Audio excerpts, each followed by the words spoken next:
I think you can actually do this show as an actual full run on Broadway. I'm just looking at Viv and thinking, wow. You've heard the saying, if you can dream it, it can happen. As far as another Invader Zim anything, I always say never, although I just said it twice. If Billy met Zim, what would that conversation sound like? It'd be like this. Yee! Yee! Yee! Who are you? I like pie. What you say and how you act is totally inappropriate. Sir, what you say and how you act is totally inappropriate. The complexity of this ambitious cinematic masterpiece. This movie isn't stupid. You're stupid. Am I the only one who understands the complexities of this ambitious cinematic masterpiece? This movie isn't stupid. You're stupid. I'm the phone message that the Grinch has. Which Grinch? The Jim Carrey one. Any calls? You have no messages. Odd. Season 2 is out now. Season 2 is out now, yes. How are you feeling with it? I'm ecstatic at the fan response to season 2.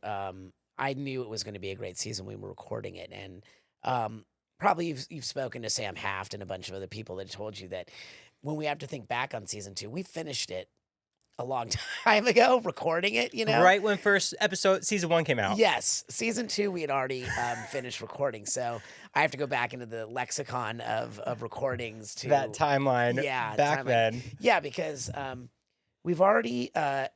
we recorded 3, and we are done recording season 3, and we went right into season 4 to start recording as well, so... So now you're working on season 4 of Hazbin. Correct. You see how the fans are reacting. You're seeing the response to the characters. Does that affect how you approach voice directing with people? Not really, because I think that as much, we try not to cater to the fans necessarily, but we do keep the fans' thoughts in mind. Obviously, we started out as a fan-based project, so yes, we do keep that. But when it comes to the work we do, nothing's more important than the story. And Viv knows her story really well. She knew it before we even started recording the entire series. Vivian knew exactly where she was going with the story. What is your take on this entire phenomenon of it? It marries my two worlds together, which is animation and music. So, as much as I like Disney movies, and I really like a lot of the Disney movies, but when it comes to our world, we are literally an animated musical, which is what I signed on for. And it's also why I'm so excited about this show, because we get to work with the biggest names on Broadway, from Alex Brightman to Jeremy Jordan to James Eigelhart and to Don Darrell Rivera. The list goes on, to Leslie Kritzer, to Blake Roman and Christina Alabato and Erica Henningsen and Lily Cooper. And I could go on and on and on. If I leave anybody out, it's not that I don't love you. It's just that I am rambling. And now, even in season 2, you're bringing in musicians who have that background, like Patrick Stump. Yes. Which was a joy. Boy, was he a joy to work with. He was so easygoing and was really just a fun guy. So you're in the booth with him when he's recording ABEL? Well, I think he was in the booth with us one time because he was on tour with Fall Out Boys. Selling out arenas, doing something. Yeah, and I think we met up with him in New York when Viv and I were both there, and I think the first time we recorded him was in New York. That, yes, definitely was the first time we recorded him. And then the next times we recorded with him, he recorded from his home studio in Seattle. Do you do any research on people prior to see how you're going to approach it? Not particularly. I'm like a story guy, and if Viv says this is what we're doing, as long as they fit into the theme and the feeling and the tone of the season, I love everybody. I love everybody equal. Do I get fanboy-y? Yes. There's a couple I've been fanboy-y with. Darren Criss, who I've struck up a great friendship with. It always amazes me that the people that I love, like Christian Borle, who I absolutely adore, and again, Darren Criss, they knew my work, because it doesn't occur to me that they were watching TV when they were young, because everybody I work with, I'm probably old enough to be their father at this point. In fact, a lot of them refer to myself and my wife, Kristen, as mom and dad. I think Blake every now and then will call us mom and dad, and a couple people call us mom and dad. What was it like for you having Hazbin come out on Broadway? Truly mind-blowing. I said it in the special, and I'll say it again. I always knew that this was ripe for Broadway. I always inherently knew down deep that this would make it to Broadway someday. And I don't even think it's the last iteration of a Broadway show. I think you can actually do this show as an actual full run on Broadway. Having participated in it was a dream come true. I started in musical theater. People don't really realize that because they only know me usually from animation and voiceover. But I had a thriving musical theater career and an on-camera career all the way through, I would say, the late 80s, early 90s, and then around 92 or so, I turned my focus to voiceover.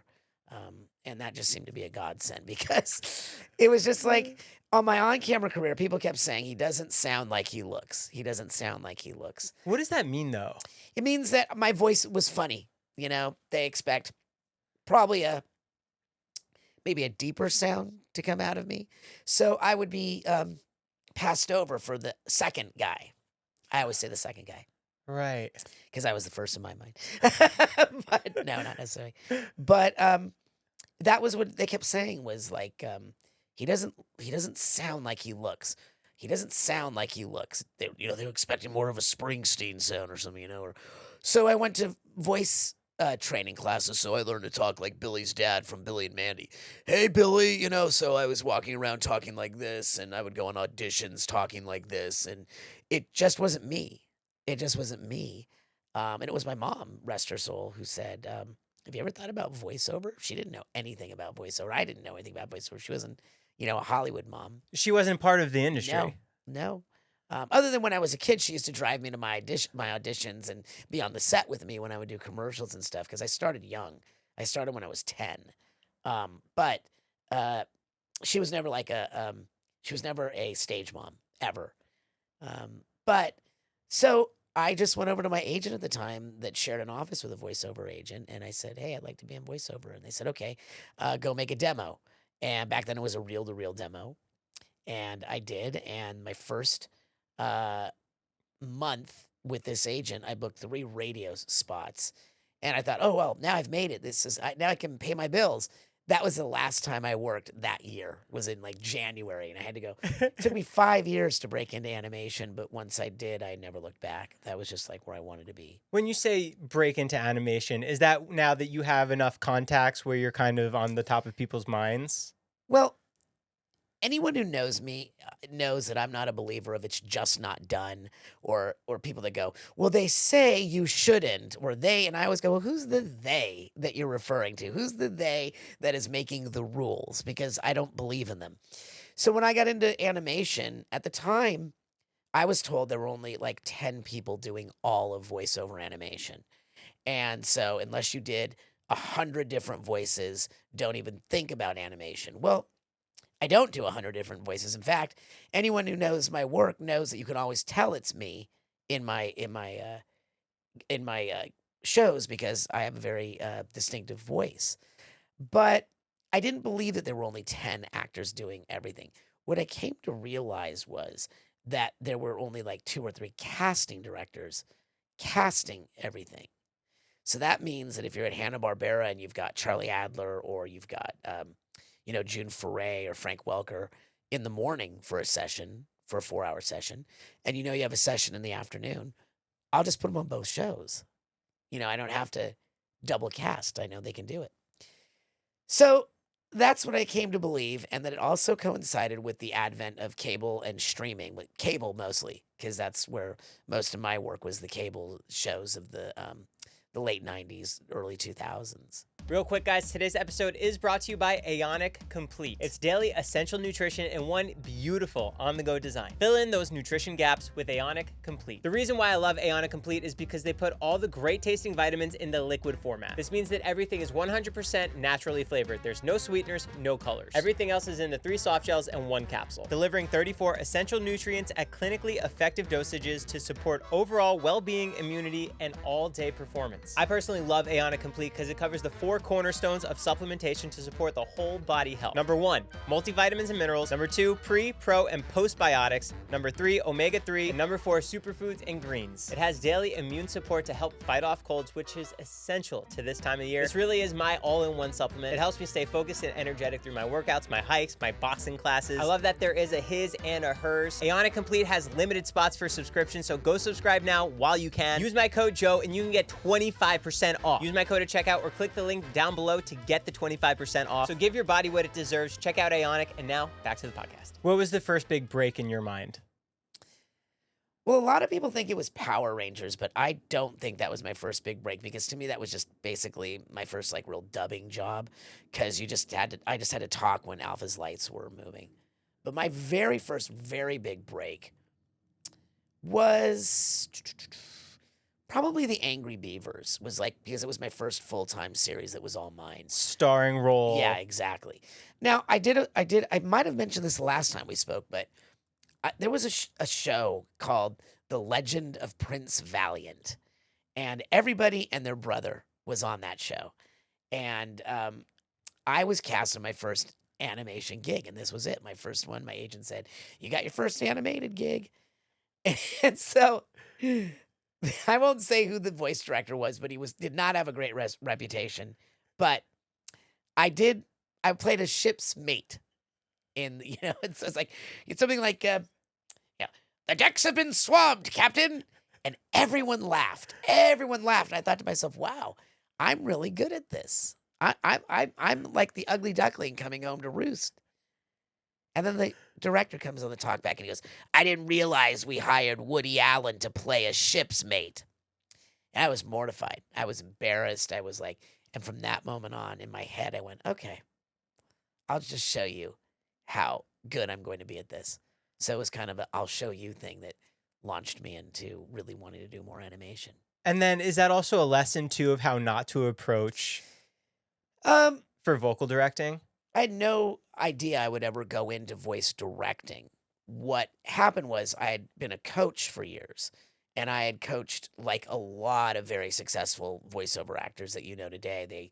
They came through my classes. I teach something called the 5 Steps. Do you still do that today? I still do. I do weekend workshops now, and they're pretty much, I have waiting lists for them. But when they come out, if you're on the email list, you'll get the announcement. It's like always the first like 8 to 10. They do it. I do it as a Zoom workshop, so it allows people, like I have people from England and people from Australia and Portugal and all over the world that can do these weekend workshops with people right here in LA or etc. Yeah. But that was that. So I would say that Angry Beavers was my first really big break. And then that just, when that ended, the funny thing is that Jonan Vasquez wanted me to play Invader Zim while I was doing Angry Beavers, but the producer said, well, he's doing Angry Beavers. We don't really want him on both shows at the same time. So that really bummed me out. And they hired, I think they were thinking about Mark Hamill originally. For Zim. For Zim. And then he was already the Joker, so Jonan said no. And then Billy West did the pilot, but it always bothered Jonan that Billy's voice was so recognizable, especially because he was on Doug, he was on, I don't know if Futurama had come out yet, probably Futurama, but his voice was everywhere at the time. He always wanted me, and then he wanted to offer the job to me, but like I said, the producer said no. But then Angry Beavers ended its run, and I was like in the coffee room at Nickelodeon, and he goes, "Hey, wait, your show's over now, right?" "Yeah." He goes, "Come in here." So we went into the studio, and I dubbed over most of Billy's scenes, and they did a little pitching on a little metallic sound on it, and they sent it off to New York, and they go, "Okay, great." And that's how I became Zim. And no hard feelings with Billy. Billy and I are really, really good friends, and but that is just how I became Zim. Zim's been off the air now for 20 plus years. Yeah, in fact, 20-some years in 2026 is going to be our 25th anniversary. Is there Yeah. any ideas or talks of any kind of plans? Well, I know that the cast and I will be doing a bunch of conventions next year. It's oh, kind of a- everybody. kind of a Zim. I know for a fact it'll be Ricky Simons, Melissa Fawn, Eric Trueheart, one of our greatest writers on the show. Jonan will probably be at some of them. I don't know if he'll be at all of them, but we've already been offered shows for next year. As far as another Invader Zim anything, I always say never, although I just said it twice. I don't know. I don't know what the answer is. Well, because you recently did the Alpha Yes. for 30th anniversary Yes. of Power Rangers on Netflix. Absolutely. Anything's possible. It's true. And I only did it because it was Hasbro and not Saban. Saban is another. Saban was the original company that when you see why everyone was replaced, it was because of Saban. So- And then Hasbro took it over. Hasbro took it over. Yeah. Well, it's been through in and out of hands. It's been through Disney. It's been through Fox Kids. It was everywhere. Back to Saban, and then now Hasbro has it, and I was happy to do it, and they treated us really well. What was it like returning to a character like that? It's funny because I did two return things that year. I did Alpha 5, and I was, I'm 30, almost 35 years older than I was when I first did it. And so my voice has gotten a little raspier and a little bit, so having to go back to the Zordon, there's trouble in Angel Grove, was a little challenging, but once I did it, I was back into it. But the second one that I did that same year was Gray Delisle, Greg Eagles, and myself were on the finale movie of Jellystone. And this finale movie, which is on HBO, if you ever get a chance to see it, is all of literally every Cartoon Network character and Hanna-Barbera character, all on this, and everyone comes back. And I was part of the main storyline of it, so I was Billy through the whole thing. So I did Billy. I can do in my sleep. Yeah. I like pie. That's easy. But I did have a hard time getting the high screams that Billy used to. It was like I can do it if I haven't been. I've been on the road for so many weeks that my voice is still kind of thrashed, and directing also kind of can thrash my voice because I read every single line As in the character? with the cast of both Helluva Boss and Hazbin Hotel. Can you still do Billy's laugh? Even?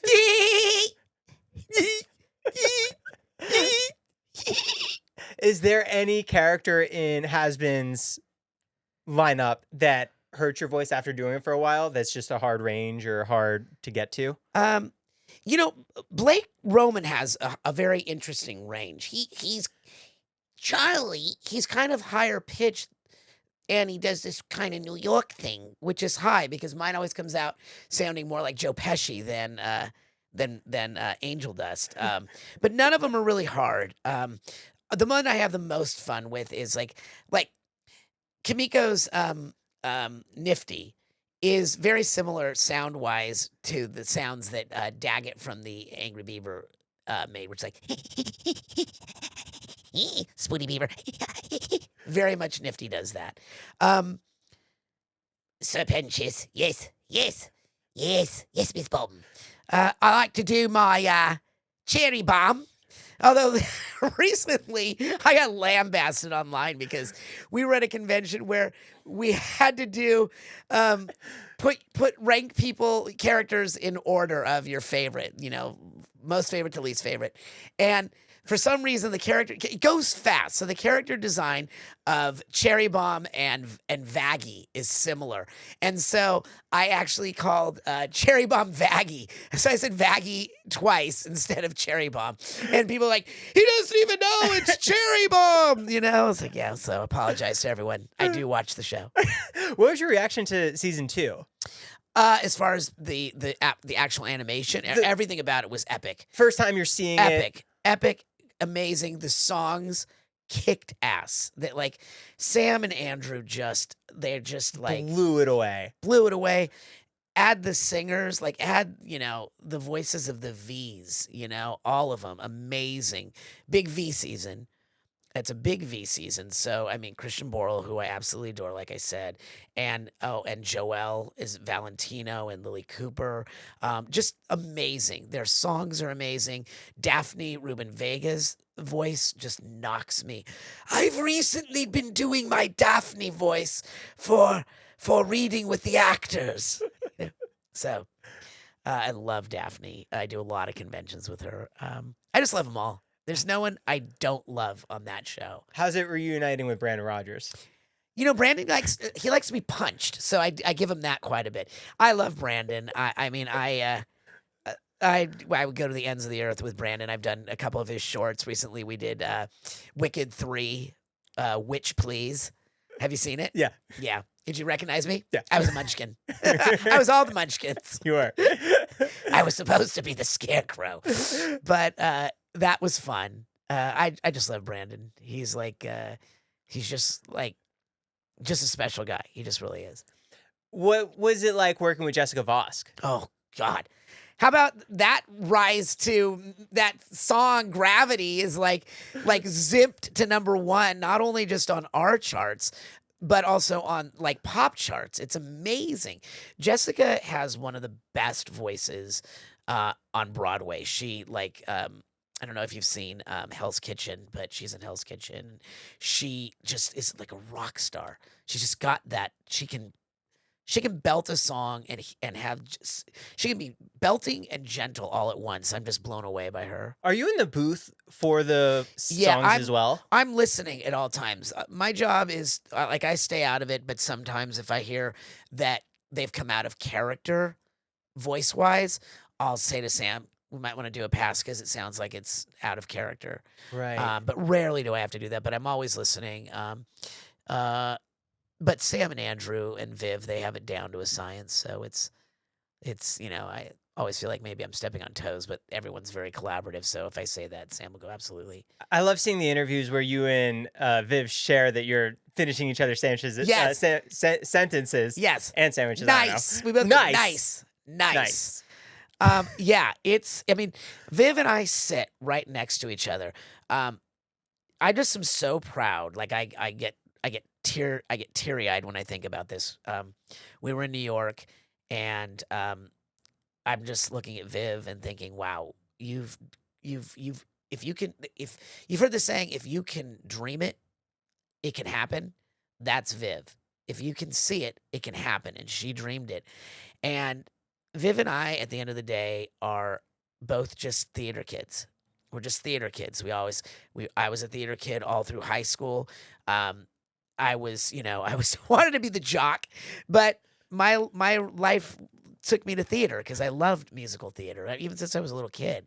But Viv, when she told her story on the special, on the live on Broadway, she said she was drawing these characters since she was 15 years old.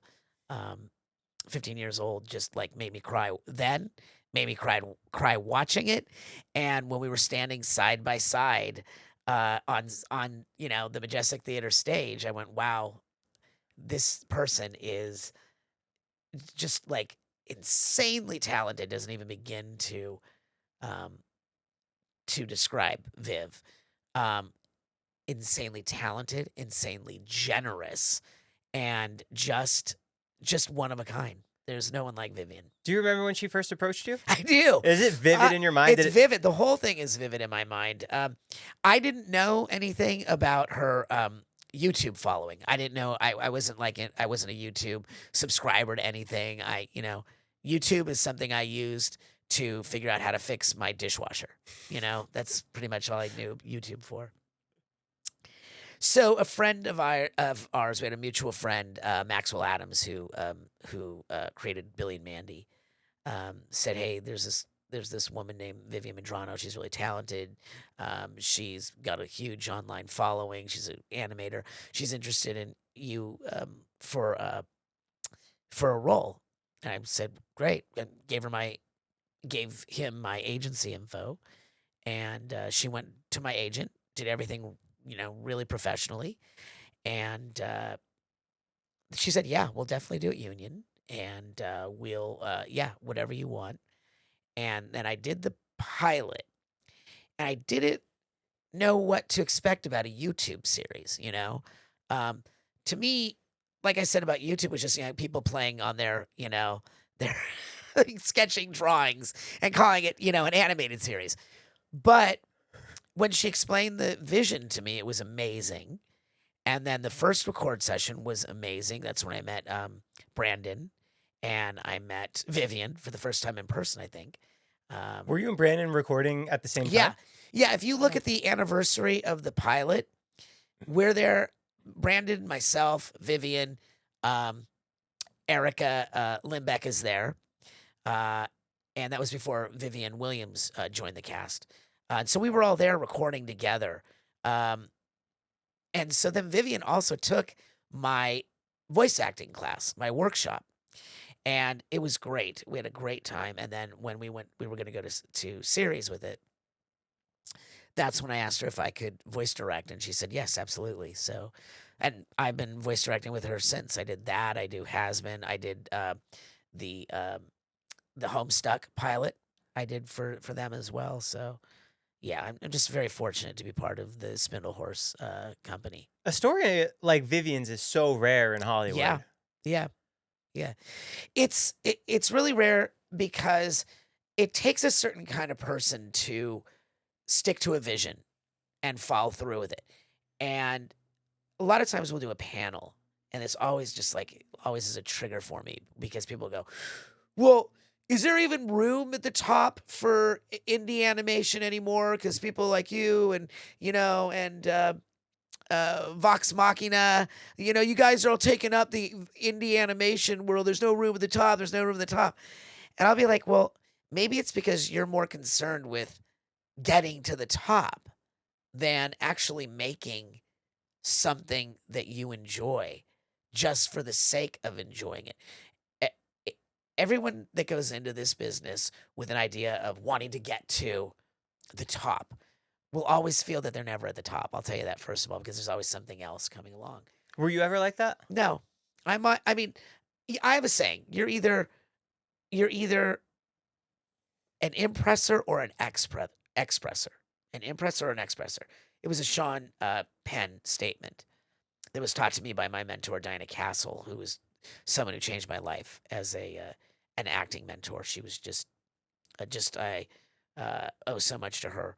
But an impressor is about look at me. Look at, and it's great. If you want to be an impressor, that means you have to be one step ahead at all times. You have to follow the trend or set the trend. And it gets exhausting. As you know, if you're an influencer, it gets exhausting. It's got to keep putting out the content, and that got tiring for me. For me, I became an expressor, being content in the story that I was working on, telling that story right where we are, without any concept of where it was going to go or what I wanted out of it. I have a theory. Not a theory. It's a philosophy. Sorry, I bumped the mic. I have a philosophy. I call it the buffet analogy. So you go to an all-you-can-eat buffet, right? And you sit down, and it's an all-you-can-eat buffet, and you pile your plate up to the top with all this food, and you're about 10 bites in, and you're stuffed.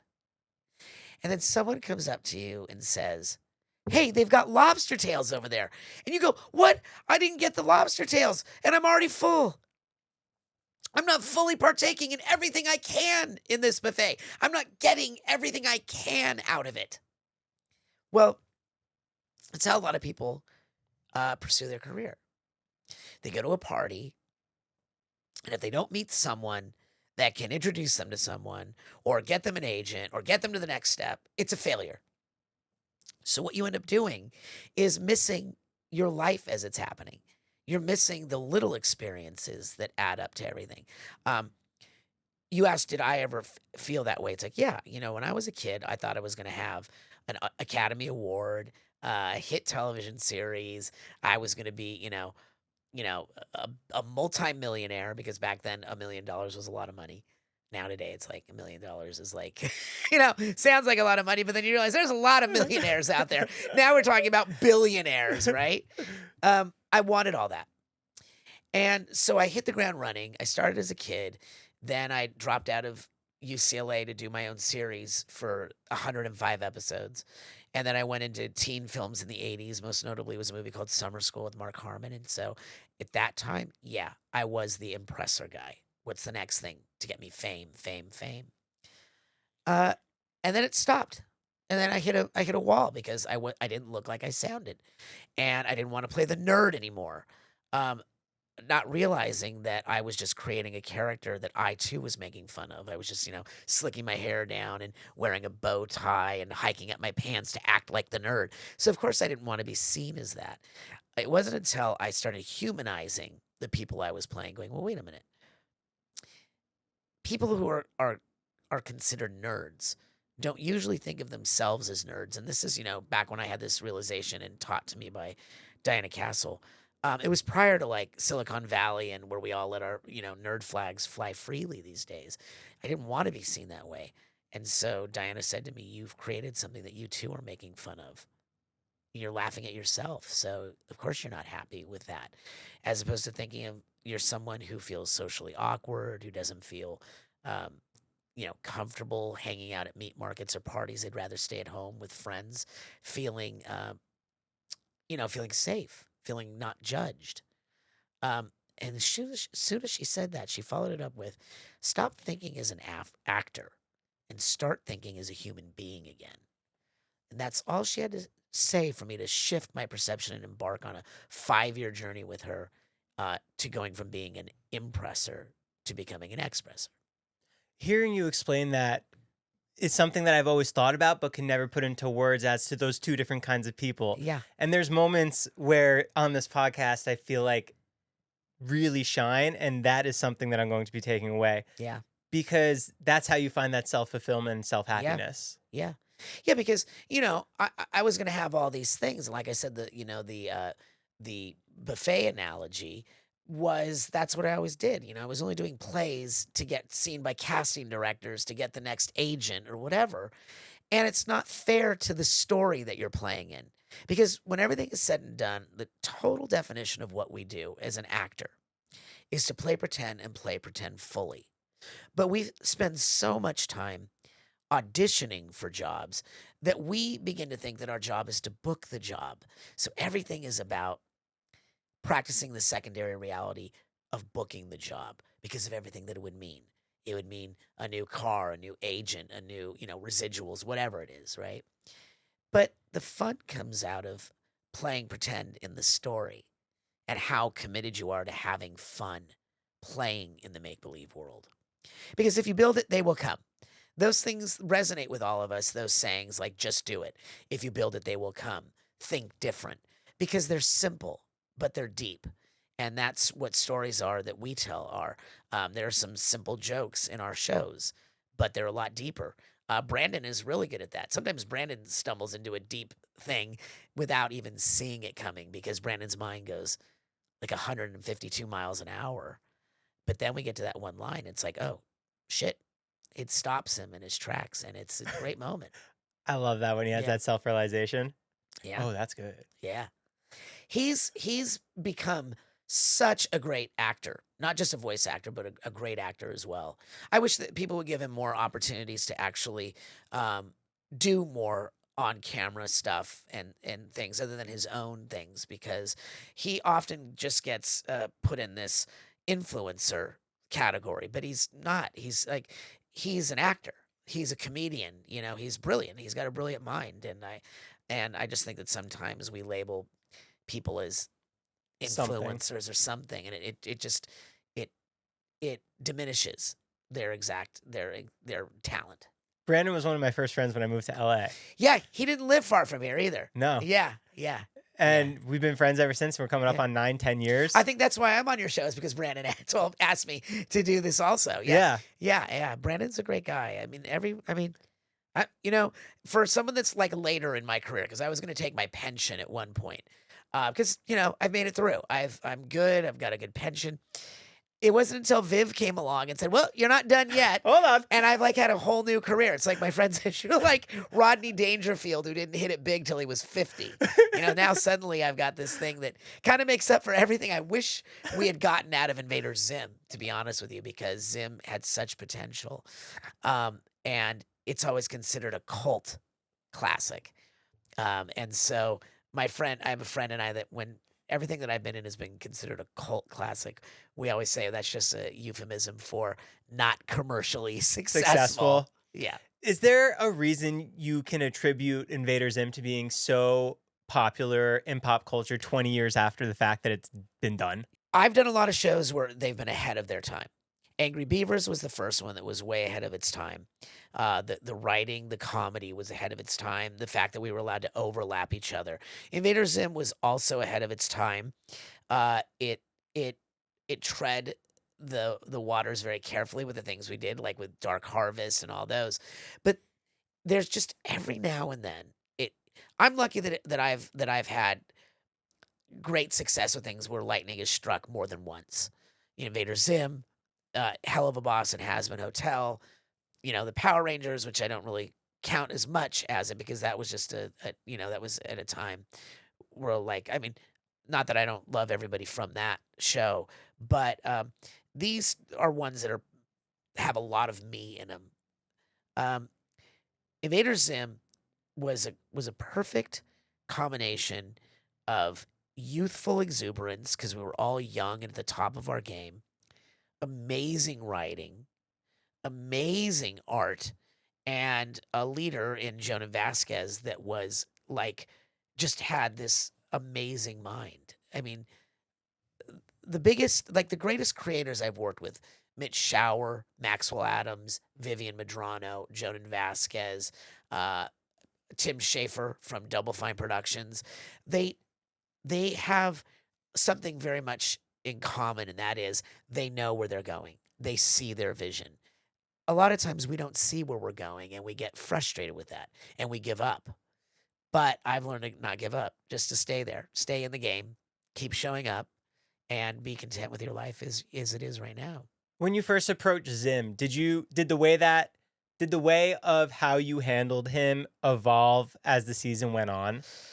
Oh, absolutely. I think that everything evolves as it goes on, because if you look at any show, like if you look at the show Friends, Joey Tribbiani starts out as a real, New York guy with his sisters but then he loosens up and he evolves because we as human beings evolve.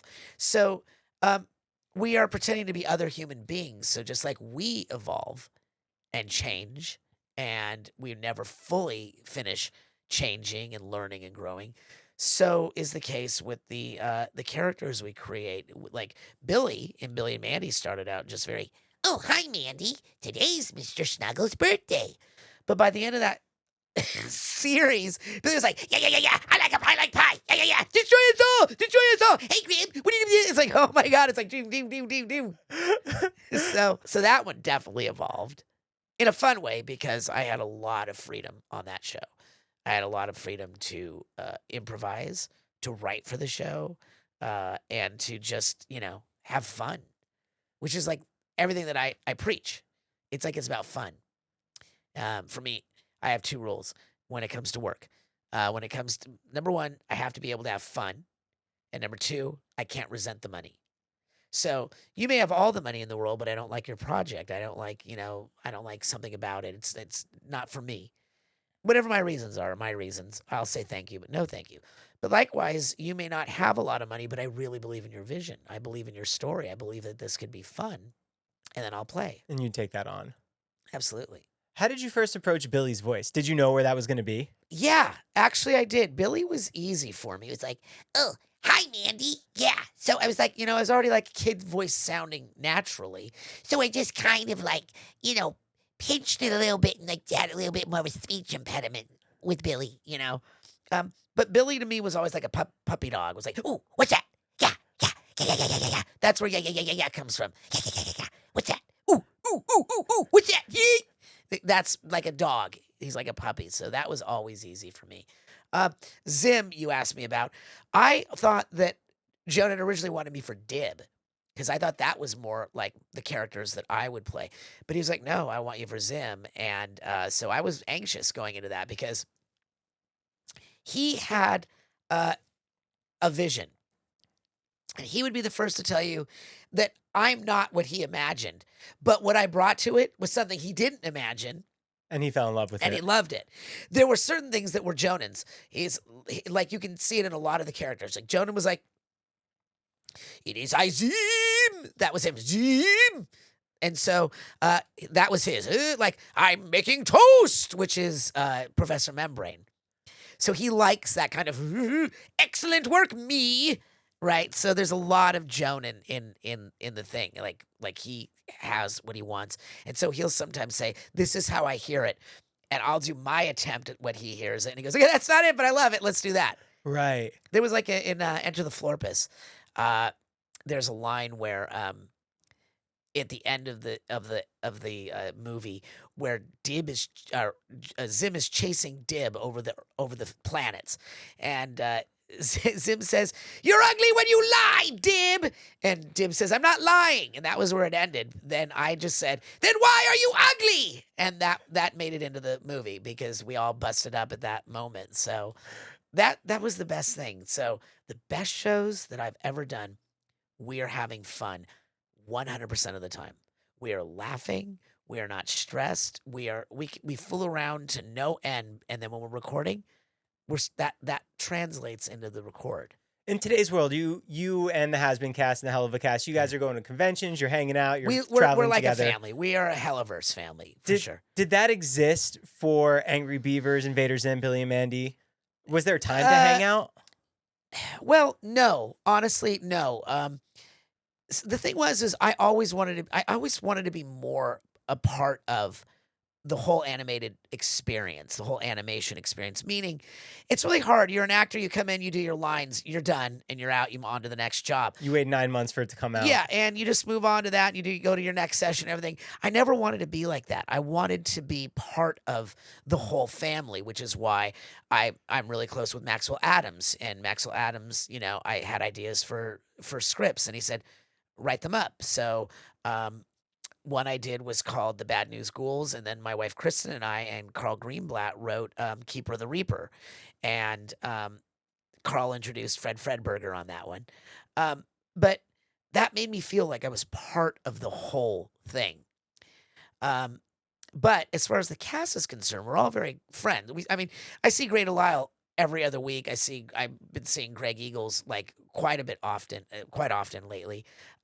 Invader Zim, I'm close with Ricky Simons, very close, closer than anyone else on the show is Ricky and me because we're Zim and Gurr. So, when the show went off the air, from that point forward, Ricky and I were doing 12, 13 conventions a year together. And we just were together this last weekend in New Orleans. Gray, I see quite often, like I said.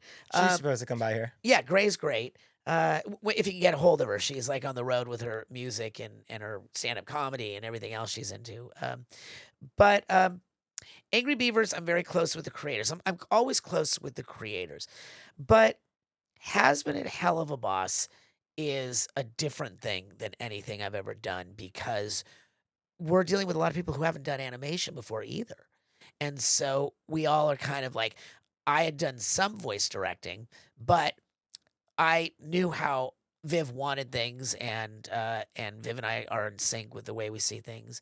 So it's like one large family, and it's a great feeling. Did you meet Tara Strong on Ben 10?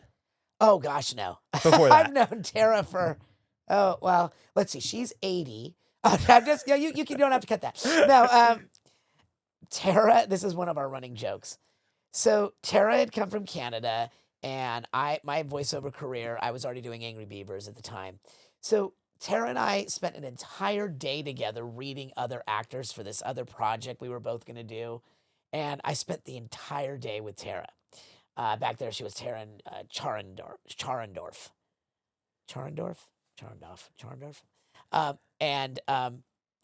So then she comes on to do a guest spot not long after on Angry Beavers. And I say to her, oh, it's really nice to meet you. And she goes, meet me? You guys just did the. We just spent the whole day together, and she's like, "Meet me." And to this day, she will not let me live that down. We're very tight. Tara and Willie and our other friends, Kathleen and Reggie. Kathleen is the voice of Dora the Explorer, and my wife Kristen and I and Kathleen's husband Reggie. We're all very tight. We hang out together. We when we're at conventions together, it's just our group. We just, I love them. If Billy met Zim, what would that conversation sound like? It'd be like this. Yee, eh, yee, eh, yee. Who are you? I like pie. Can we play a game? Yeah. I have some quotes, and I want to see if you can finish the line and figure out who it is. Oof, okay. This is gonna, really bad at this. Okay. Am I the only one who understands? The complexity of this ambitious cinematic masterpiece. This movie isn't stupid. You're stupid. Billy. Very impressive. Yeah. Am I the only one who understands the complexities of this ambitious cinematic masterpiece? This movie isn't stupid. You're stupid. Hi, Dib. What are you doing here?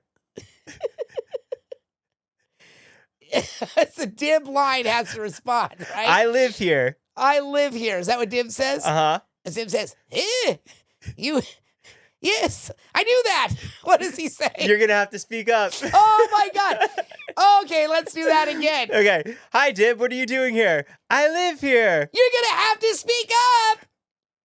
What? Hi, Dib! What are you doing here? I live here! You're gonna have to speak up! You won't get away with this! What? Sir, what you say and how you act is totally... Oh, my God, that's Moxie. Is totally not... Sir, what you say and how you act... Yeah. Sir, what you say and how you act is totally inappropriate. Sir, what you say and how you act is totally inappropriate! This is a good one. Come on, bro. Let's groove. If you get this one, this is impressive. Come on, bro, let's groove. This is the line you did a while ago. Ooh, is it Angry Beavers? Uh-huh. Is it Bummer of Love? To the way, funky polka beat. To the way funky polka beat. Do you remember that one? Yeah, I do remember when that was. Oh my gosh. I think that was from Bummer of Love. I think that was the episode. Come on, bro. Let's groove to the way, funky polka beat. Will Ferrell was on Bummer of Love. We had a lot of surprise guests. Will Ferrell was on our show. Eric Idle was on our show. Terrence Stamp was on our show. Robert Patrick was on our show. A lot of really big names. When you worked on Shrek, Yes. did that feel like a bigger experience or different experience because it's a movie, theater release? Not really. It, All the It was same. just it was basically an ADR session. It was a looping session. I was part of the loop group, and so they needed voices like, "What are we supposed to put her? The bed's already taken." You know, we need one of you guys to do the dwarf voice, and we would go in and we'd fill in those lines. But it would have been a different situation if I was one of the leads on the thing. But this was to me was just a looping session. Oh, were there any lines that you did in a loop group that really stuck out to you from any movies? I don't remember the lines specifically, but there's a couple of lines that I did that you can always hear me in. One was it was a Miyazaki film. It wasn't Spirited Away. I wasn't on that one. I was on Pompoko, Up on Poppy Hill, The Wind Rises. One of them, I play the train station guy giving directions, and that stands out. Grinch, the movie. I'm the phone message that the Grinch has. You've reached the Grinch. You know, like you hear the phone message. So Which Grinch? The Jim Carrey one. Any calls? You have no messages. Odd. Better check the outgoing. Oh, that's Yeah. so funny. I used to do a lot of looping on the Ron Howard movies. I did Beautiful Mind. I did The Grinch with Jim Carrey. A couple other Ron Howard films. Is that the loop group, or you called in there specifically? So yeah, I'm part of the loop group, so I'm called in specifically. they need specific voices, they need types of voices, etc. Oh. But I was involved in 2 or 3 really good loop groups. I have a couple more lines. Are you ready? Okay, My bike rocks. Billy. My bike rocks. Oh, the wheels are like. You gotta give me this one. I can remember this one. This one, people come up to us at tables at the conventions all the time, and I'm like, no, you do it. You do it. You do it. Oh, the wheels are like circles. My bike rocks. Ooh, the wheels are like circles. My bike rocks! Ooh, the wheels are like circles! This is another throwback one. Oh boy. I could really use some help with Gary. Oh, See, I named him after the guy who was the first president of the United States. is that Billy also? No, Daggett. Oh, it's wow. That's, I think, my favorite thing when people come to my table at conventions. They go, "Wait, you were him, and you were him, and you were him." I'm like, yeah. Because, in my mind, I don't do 100 different voices, like I said, but people don't realize that Billy and Zim are the same, or that I was Turgle in Jedi Survivor in the last games and stuff. So it's Or even fun. like Rasputin and Rasputin is like one of my favorites. Raz is one of my all-time favorite characters and games that I've ever done. Is it trippy when people come up to you and they're just blown away at all Yeah. these different? It's such. I'm like filled with gratitude.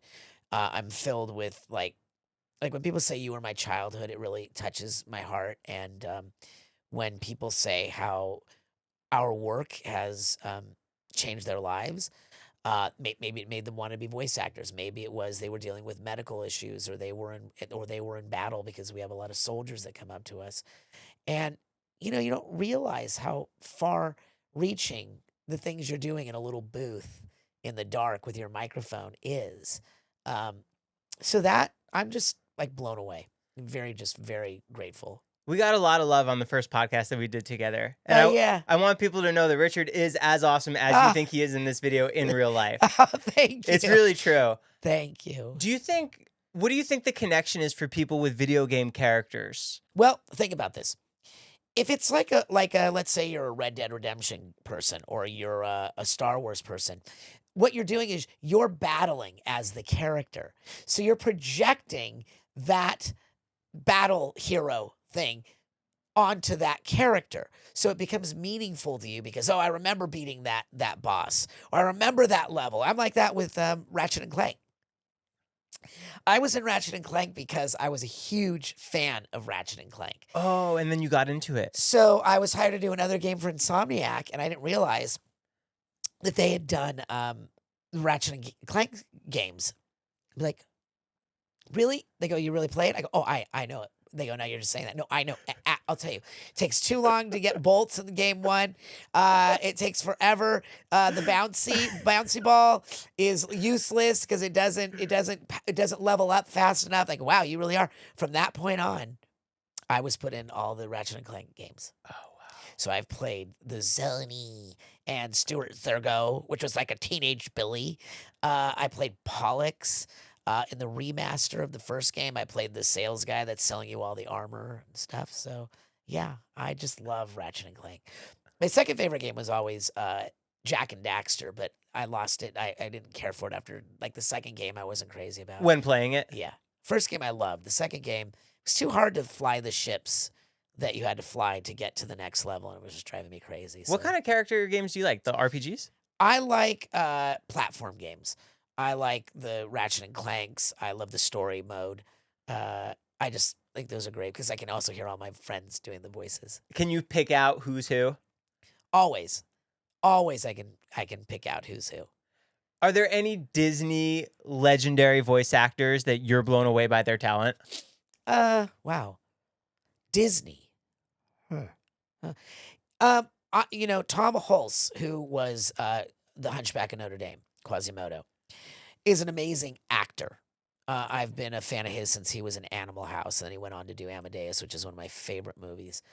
Then he just moved back to Seattle and was like, I think he was teaching, and I don't see him acting much anymore. But he was great in Hunchback of Notre Dame. What was it like working with Matt Damon? It was great working with Matt. And you began making tapes. How many tapes did you make? There are over 200 tapes. We had a rivalry going because it was the year that the Lakers and the Celtics were in the championship. So I can't remember who won. I can't remember So I came home from this shooting on the set, and I said to my wife, "Yeah, Matt was like ribbing me about being a Lakers fan and blah blah blah." So I bet him, and she goes, "Oh, how much did you bet?" And I said $50,000. She goes, "What?" Really?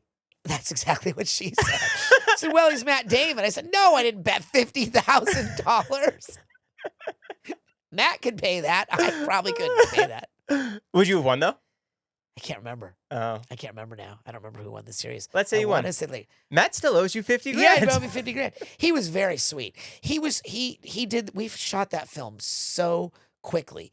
The Informant we shot like in 4 weeks because it was in between one of his Oceans movies that he was shooting. So he had that time. And it was so much fun. Frank Welker was also in that. Yeah. As was Dick Smothers, I think, was in it. But yeah, it was a lot of fun. How often do you go to the movies now? Sadly, I don't go as often. You're traveling everywhere. I'm traveling, and I go, "Oh, I've got to go see that movie," and then eventually, by the time I get around to going to see the movie, it's already streaming, so I'll see it. I have a big screen TV, so it's like being at the movies. But I do miss I'll tell you, the last time I really enjoyed going to the movies was I saw at the Beverly, the new Beverly, which is Quentin Tarantino's theater. I saw a screening of Walk Hard, the Dewey Cox story, which is probably my all-time favorite movie. Really? Yes. I play it constantly on the plane, like when I'm flying across the country. There are 2 movies that I always have. There's 3 things I have downloaded on my iPad. One is Walk Hard, the Dewey Cox story, which I can recite verbatim. Second is Kick-Ass, the first Kick-Ass. That was a great film. Oh, one of the best. And Christopher Mintz-Plasse is also on the tour circuit now, so I've met him a bunch of times. And Get Smart, the original series. I bought the DVDs and I converted them to digital and watch them on my iPad. Can we fire through some fan questions? Sure. In what ways has voicing Moxie on Helluva Boss impacted both you professionally and personally? Well, professionally, it's impacted me professionally. It's an interesting question. Professionally, it's fun that Moxie is so beloved. Also, I get to sing more than I ever got to sing in any of my other shows, so I love that. I love the relationship aspects. Specifically, Millie and Moxie, I think, is a very healthy relationship, and I think all the relationships. Also, it's impacted me personally because I think it's a show that speaks to an amazing group of people. We're very, we just, we're a bunch of theater kids, and we're a bunch of kids that were always, often made fun of, or, people don't like things about us. So to have that as a family and to speak to that and like embrace our whole community, because that's what we are in the Hellaverse, we're a community, is something that has blessed my life that I haven't experienced in the 50 years I've been doing this. The family really does exist in the Hellaverse. Yeah. Are you ever throwing around ideas of something you want to see happen amongst the cast and the crew? As far as storylines and stuff, or almost, yeah, I would love to do. There's a bunch of things I'd like to do. I'd like to do more shows. I'd like to do more live shows, like the Broadway. The Broadway. I mean, would you want to do that as a touring circuit? I would do that in a heartbeat because the energy that our fans bring to this world is so addicting or addictive that you just want more of it because you just feel so like. It's hard to as great as the Live on Broadway was, and Radical Media did an amazing job. There's still something that could not be fully captured about actually being there. It was just so amazing. We were smiling and laughing from the beginning to the end, and it flew by. It flew by. I only rehearsed 2 days. Sunday I rehearsed with the band. Sunday we blocked it and we filmed it and performed that night. So it was like, whoa, was that a whirlwind? What would be your perfect setting to see that in? I would like to see the live show again. First of all, I'd like to see Helluva Boss do a similar thing. Helluva Boss is Do you want a standing room kind of thing? Or would you rather people be seated? I'd like a theater. I'd like a venue like Madison Square Garden, the Hollywood Bowl. I think we could do well at those. I know that Dimension 20 sold out Madison Square Garden. I think the Hellaverse could sell out Madison Square Garden. I think so too. Yeah. I'd like to see that. I'd like to see a combined show, the Helluva with the Hazbin. Helluva is an interesting thing because Hazbin is so intense in our schedule. Like, we are like going nonstop with our recording schedule with animation. We're like having to hit deadlines left and right and get recordings in. Helluva is kind of takes a kind of a back seat. We don't get to record it and do it as much. And the issue is that we were a spinoff of a show that had more episodes before Hazbin became an actual show. Viv had done the pilot, but while waiting to sell that, we'd started doing Helluva Boss. So by the time Hazbin came around, we already had, almost 2 seasons recorded under our belt, right? So because we're on Amazon right now, we don't really have anything new that hasn't been seen except for the pilot. So I'm waiting for season 3 to come out, hopefully this coming year, which I'm pretty sure it will. That's gonna like really kick things into gear for Helluva Boss. So I'm looking forward to that. If the Angry Beavers got a revival series, yes. Would Daggett get a love interest? I don't know. I think he's hard to love, Daggett. Because of the Angry Beavers, he's the only angry one. Have you ever been approached for any kind of revival with it? Yeah, as a matter of fact, Mitch Schauer, the creator, pitched a couple of times to the powers that be. They passed on it, but he had it was called The Beavers Respooted. Like rebooted, respooted. I thought it was brilliant. Yeah, I would do it in a heartbeat. What do you think happens to Chaos after Skylanders ended? It's really interesting because I don't know. Because they ended it on the fact that they reveal that Eon is Lord Chaos's father. No, Chaos, I am your father.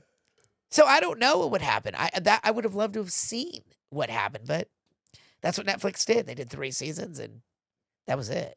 I'd like to see another game, though. This is probably the toughest question. And if you need to skip it, or however you want to word it. Yeah. What is your favorite project if you had to pick one that you've worked on? Oh, gosh. I'm asked this question at every single convention. I think most voice actors are asked this question. And I really mean this sincerely. It's very difficult to pick my favorite because so much of ourselves go into our characters. And I jokingly used to say whichever one's paying me at the time was my favorite. But that's not true because then the internet starts to say, oh, he only does it for the money. No, it was a joke. But I like different things about each one. It's easier for me to say that. So Angry Beavers holds a special place in my heart because it was my first full animated series that was my character that I created. But 2, it's the most like me. Personality-wise, I'm like a lot like Daggett. Is that just the way it happened? It's just the way it came out, just the way it is. Wow, Richard and a beaver. Yep, that's what Tara Strong used to call me, the Beaver. Hey, Beaver. Invader Zim. What I loved about Invader Zim was exactly what I said earlier. It was just like the comedy was so amazingly random, and I love that about it. If I wasn't on Invader Zim, I would be a fan of it. I'd be watching it because I'm just I think it was just a perfect show. Billy and Mandy, because I had such freedom to play and just like it was all energy at all times. And the fact that I got to improvise up a storm and everything about it, that's what's special about that to me. And also the generosity of Maxwell Adams to let me write a couple of the episodes was really sweet. Moxie is like in a world all of its own. I love that I get to sing on the show. I'd like to sing more. Hello, Viv. I'd like to have more songs, but I think we all would like to have more songs. But I think that's my favorite thing. Also, I love that it's a story about redemption. It's about love and redemption. I always say that they say love is hell. That's what our show is about. It's about relationships, love in hell. So if you think about it, it's always about, both shows are about redemption and love. More so, obviously, in Hazbin, because that's about a hotel that redeems sinners. But for ours, I think we're seeing Blitz having to face some real hard things in the last couple of seasons. Stolas and his family with his daughter Octavia. There's a redemption arc there, and but love is the main thing. It's all relationship based. It's me and Millie. It's Blitz and Stolas, Blitz and Luna, Blitz and Veroska. It's always Blitz and somebody. Blitz and Vizarali and Osmodius. It's all about relationships, and I love that. I love relationship stories. Not to say ships, because that's what the kids say. Who's your favorite ship? Who do you want to see shipped? I just say relationships. I asked this at the fear of sounding stupid, but is the animation style between season 1 and season 2 of Hazbin different now? A little bit. What am I seeing that I don't understand? So what you're probably saying is that we now have Bento Box behind our show, and so we have more animators working at it, and we have like more money in our budget. A few more bells and whistles to spice it up. Bells and whistles. We can do things that we couldn't do before. Probably financially, there were things we had some restrictions on. So we're getting a lot more. I mean, think about it. We have so many more songs in season 2 than we had in season 1. Because season 1 is when we did before we were on Amazon. And then it went to Amazon. Then it went to Amazon. Yeah. So we had recorded and animated all of season 1 by the time Amazon said, we want your show. So that's why it looks different. So second season now we've got just different stuff, different artists, different. If you look at the Zim movie looks completely different than the series. Completely different. The edges of the characters are rounded out. Dib looks like an actual boy now as opposed to just, a pointed headed kid. The colors are brighter. So I just think it's just as things progress, they change a little bit. I love seeing the animation evolve over the years. Like the new SpongeBob movie, I'm really excited to see it. Yeah. That's like their 400th SpongeBob movie. Are you friends with the SpongeBob cast? Oh, yeah. I was just with Roger Bumpus, who was also Professor Membrane on Invader Zim. We're just with him. Ricky and I were with him in New Orleans this last weekend. Tom Kenny and I go back to the beginning. When Tom and I were actually in a movie together in the 80s called How I Got Into College. And look it up. It's with Anthony Edwards. It's a good one. But Tom, Carlos Alazraqui, myself, and I think there was one more, but I can't remember who it was.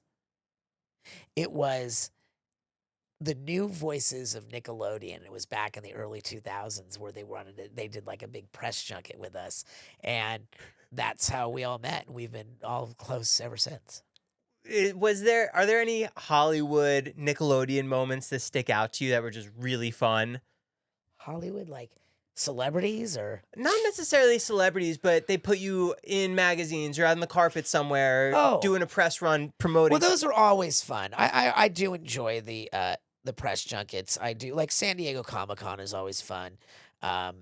Seeing all your friends back there. Seeing all your friends and laughing. The fans. I love like Kevin McDonald who played Almighty Tallest Purple. He lives in Canada, but he was one of the kids in the hall. I just absolutely love him, so I got to hang out with him a lot, and I love hanging out with him. But as far as like Hollywood stuff, I think I probably did more of that when I was on camera. The voiceover stuff is always fun. I always enjoy it. Annie Awards are always really fun. Except when you lose twice in a row. You're going to get the next one. Yeah, I'll get the next one. I'll get him next time. Curse you, Annies! But when people say, oh, you're up for an Emmy? No, Annie. It's like the Emmys of animation. But that's a good question. I never 'Cause really thought about it. I heard you mention on another podcast that you sat front row at the Oscars, was it? Oh, well, yeah. Anything similar to that kind of situation? So I did sit front row at the Oscars. I went to the Oscars 3 or 4 times because my brother directed them. So I would always. Oh, he directed the actual award show. Yeah, my brother directed the Oscars, the Emmys, the Grammys, the Kennedy Center Honors, the AFI. So he did those for years. He directed Don Kirshner's rock concert and Solid Gold, and so he would always invite us to come to the show, and I would sit there. So that was fun. I enjoyed that. Although, when you're there, you realize it's just another television taping. You know what I mean? It's bigger watching it at home. You get the angles. You get to hear it's everything. just bigger watching it at home. Although I think we're like inundated with so many award shows right now that I think they've lost a little bit of their luster for me. Also, it's been a long time since I've seen like an epic movie that I absolutely went, "Oh my god, yes!" Are you going to see the new Avatar? Yeah, I'll see it. I'm I'll excited for see it, yeah. that. I'm a big Avengers guy. I know people say we have too many, of these big budget films. That that's why there's no place for like the character driven stories in theater anymore. I agree, but I still love the Avengers movies. I do. I love everything about them. What are my favorite? I'm a huge Guardians of the Galaxy and X-Men. Love the X-Men. Love the message of X-Men. So to answer your question, I digress. Nothing really sticks out in the voiceover world that way for me. I mean, I've been to a lot of parties that like Nickelodeon used to throw or still does. When we first started doing our shows, they used to rent this huge mansion in the hills that they would have their holiday party at. That was always fun. That's cool. They'd bus us in and we'd take us up by tram up to the house. And it's all the actors there. All the actors, all the production. It was fun. Was recording the grim adventures of the kids next door different than a usual episode of Billy and Mandy? Yes, because I was attempting to do my number one. He said number one. I like number two. I'm also curious about how Billy's impression of number one was handled. Just because I know Ben Diskin so well, I can kind of do my Ben Diskin when I was younger. Now, not so much, but I just listened to Ben a couple of times and I just copied what Ben did. Number one. How is it filming Summer School? Wow, that was a joy. Because I'm 21 years old. I am working with Carl Reiner, one of the biggest names in comedy history. And it's for Paramount Pictures. And at the time, Mark Harmon was the sexiest man alive. And so I was like a kid in hog heaven. I was on a A-list picture with a great cast, making money and laughing and having fun. And it was just like, and to his last dying day, I was friends with Carl Reiner. He came and saw me in several of the plays I did. Sweet guy. I really miss Carl. Was that one of the first pinch me moments? Carl Reiner was a pinch me moment because I walked in because I was cast very quickly. They were having trouble casting this one character, Alan Ekian. And my agents at the time said, you got to get over there right now. I walked into the room and there was Carl and Mark. And I read with Carl and I did my Alan Ekian. And back then, everything kind of had like a crack in my voice, because of the character I was doing on the series I talked about before. That character always was like, constantly in puberty. But when I finished my read, Carl goes, get out of here. You're perfect. And by the time I got home, I had the offer. So cool. Yeah. But I had to pay. I was under exclusive contract for the series I was just talking about. And they weren't going to let me out of the contract. So I ended up having to buy my way out of that contract. So, Hollywood. But it was worth it. Yeah. Hollywood. That is Hollywood. Yeah. Cool. So what else do you have coming up? Well, I do a lot of voices on the Loud House. I'm on the Loud House, and Gray's on that too, right? Yeah, Gray's on that. All of us are on the Loud House. I play several characters on the Loud House. I play Morpheus. I play Rusty's dad. I got a new character that's coming out on the show. So I do a lot of Loud House. Obviously, still working on the 3rd season of Helluva Boss, which people are gonna love. It's going to be a long season. That's the best part of it. Usually we did 8 to 10 episodes a season. I believe this season 3 will be 15 episodes. Wow, and that'll be on Prime. That'll be on Prime. Very exciting. Yeah. It'll be on Prime, and then 42 days later or something, it's released on YouTube. I wanted to ask you, what was it like for you seeing in Hot Topic Invader Zim and Helluva Boss together? I was like in hog heaven. I'll tell you why. Because they now have Zim pops that aren't just grr, grr, grr. I love Ricky, but I used to go grr, grr, grr. America loves grr. Grr sweatshirts, grr plushies, grr, grr, grr. And Jonan said to me, every show needs a plushie. Ours is grr. I can't argue with that. But I can't help but think that maybe Helluva Boss had something to do with maybe a resurgence of the Zim merchandise. Because you're tied to it? Because I think maybe, yeah. I think it's because now we're seeing more Zim pops. Because there were never Zim pops before. It was always, like I said, grr. It's so cool that it has that resurgence still. I love it. I'm so proud of it. I wish I got a piece of it. There was no residuals even for kids' TV voice actors? Well, yeah. I mean, I'm talking about like merchandise. That's what like money is the merchandise. There I go again. Oh, there he is again talking about money. Just so I'm killing these, these things. Yeah, that's not it at all. I'm so curious just about the residuals because you have over 200 acting credit. Is it 300 now? Oh, well over 300. Yeah. What is it? Well, I think IMDb has 700. me at 300 and something, but it's easily over 700-800 voices, things that aren't even on there because people don't upload it. It's like edit or they don't add to it. Yeah. That's crazy. Yeah, easily that. Yeah. I have something I did called the duplicats that you wouldn't see on there, but it was like a whole series of commercials where we were animated cats. I think it was me and Barbara Goodson, and Barbara Goodson was Rita Repulsa. In what? In Power Rangers. Oh. Yeah. Make my monster grow! Are there any residual checks that come around that you're like, oh, wow, I'm still getting that from the 80s or the 90s? That I did Jingle All the Way with Arnold? Arnold Schwarzenegger. My favorite holiday movie. I still get residuals for that. I still get residuals for Summer School. I get residuals for everything. I get residuals.